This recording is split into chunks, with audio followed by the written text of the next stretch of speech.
Halo dan selamat datang.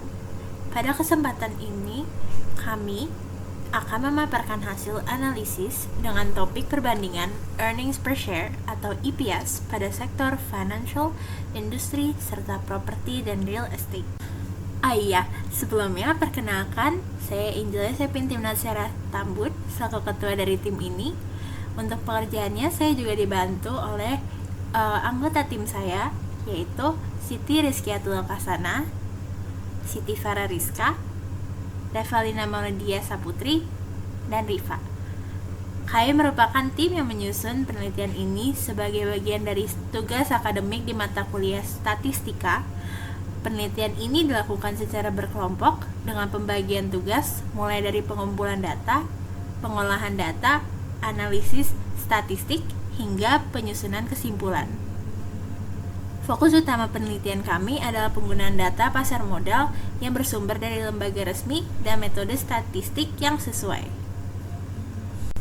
Analisis ini dilakukan menggunakan metode statistik ANOVA dengan data perusahaan yang terdaftar di Bursa Efek Indonesia. Penelitian ini diharapkan dapat memberikan gambaran perbedaan kinerja laba per saham antar sektor sebagai bahan pertimbangan akademik maupun investasi.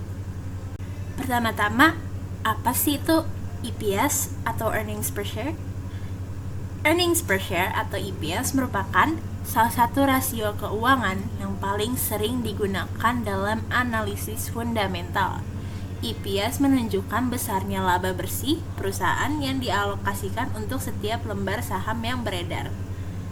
Itu berarti semakin tinggi nilai EPS, maka semakin besar pula laba yang dihasilkan perusahaan per saham, sehingga umumnya dianggap semakin menarik bagi investor. EPS juga sering dijadikan dasar dalam menilai kinerja perusahaan, membandingkan perusahaan dalam satu sektor maupun membandingkan antar sektor. Dalam penelitian ini, EPS digunakan sebagai variabel utama untuk melihat apakah terdapat perbedaan kinerja laba per saham antara sektor financial, industri, serta properti dan real estate. Setiap sektor usaha memiliki karakteristik bisnis yang berbeda-beda. Sektor financial umumnya bergerak di bidang jasa keuangan seperti perbankan dan asuransi yang pendapatannya sangat dipengaruhi oleh suku bunga dan kondisi ekonomi. Sektor industri mencakup perusahaan manufaktur dan pengolahan yang kinerjanya dipengaruhi oleh biaya produksi, permintaan pasar, dan efisiensi operasional. Sementara itu, sektor properti dan real estate sangat bergantung pada kondisi makroekonomi, tingkat suku bunga, dan daya beli masyarakat. Perbedaan karakteristik tersebut diduga menyebabkan perbedaan kemampuan perusahaan dalam menghasilkan laba per saham.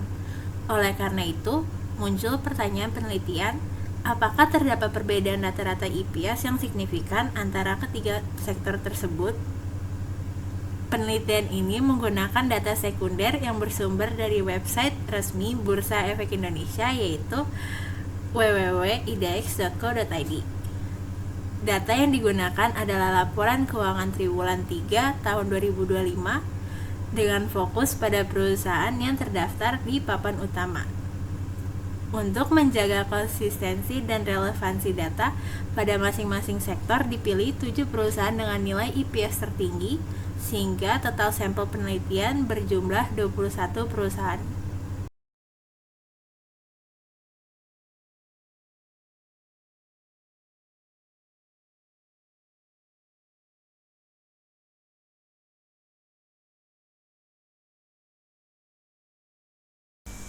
Dari dataset tersebut, kita melakukan perhitungan menggunakan ANOVA.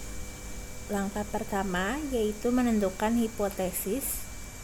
Hano menyatakan tidak ada perbedaan signifikan EPS antara ketiga sektor perusahaan tersebut, dan H1 menyatakan bahwa adanya perbedaan signifikan EPS antara ketiga sektor perusahaan tersebut.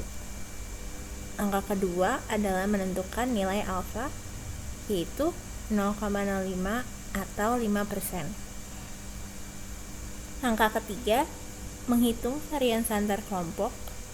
Yang didapati hasil rata-rata kelompok finansial adalah 216,25.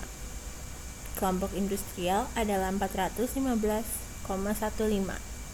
Dan kelompok properti dan real estate adalah 53,59 yang menghasilkan rata-rata keseluruhan 228,33. Selanjutnya, kita menghitung SSB yang didapati hasilnya adalah 655.803,0065 dan SSW yang hasilnya adalah 8.771.990,88. Dengan degree of freedom between 2 dan degree of freedom within 27, kita mendapatkan hasil MSB 327.901,5 dan MSW 324.888,55 yang menghasilkan F hitung 1,0092. Dengan degree of freedom between 2 dan within 27, kita juga bisa mendapatkan F tabel yang hasilnya 3,345, yang berarti F hitung lebih kecil daripada F tabel. Dari sini kita dapat menyimpulkan bahwa gagal menolak H0 dan tidak ada perbedaan signifikan antara ketiga sektor perusahaan tersebut. Itu saja yang bisa kami sampaikan. Terima kasih sudah menonton video kami. Sampai jumpa lagi.